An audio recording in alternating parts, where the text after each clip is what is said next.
Ito ay rated SPG. Striktong patnubay at gabay ng magulang ang kailangan. Maaaring may masiselang tema, lengguwahe, karahasan, sexual, horror o droga na hindi angkop sa mga... Sa muling ang pagkikita ni Ikit at ni Mayumi sa Pilipinas ay ipapakilala na nga ni Mayumi bilang anak niya nga itong si Ikit dito nga kay Matthew. At tatanggapin na nga ni Matthew ito nga si Ikit bilang ang step sister niya. Dahil ito ngang si Matthew ay stepson nga nito ni Mayumi sa kanyang pangalawang asawa. Ngunit dahil hindi nga blood related ito ngang si Matthew at si Mayumi at ito ngang si Ikit ay may pag-asa pa rin nga itong si Matthew dito nga kay Ikit.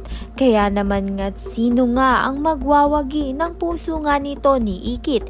Ito nga bang si Matthew o ito ngang si Drew? Sa kabilang banda naman nga patuloy pa rin ngang pinaglalaban ni Ikit ang mga lupain nga nila dito sa Daraitan dahil hindi naman nga po pwedeng mawalan sila ng hanap buhay sa kanilang sinilangan na bayan. Kaya patuloy nilang nilalabanan ito ngang si Rika.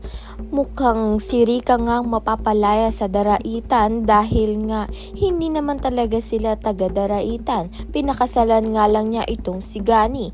Ngunit ang problema ay pumanaw na nga itong si Gani. Kaya nga wala nang kakampi nga itong si Rika. Lalong-lalo na nga itong si Angela. Hindi rin naman papabayaan ni Ikit na pabayaan nga ang buong dinagat dahil nga ay nangako siya sa kanyang ama bago pa nga ito pumanaw na ipaglalaban niya nga ang kanilang karapatan. Ayan at iba pa ang dapat nating pakaabangan. Maraming salamat sa iyong panonood.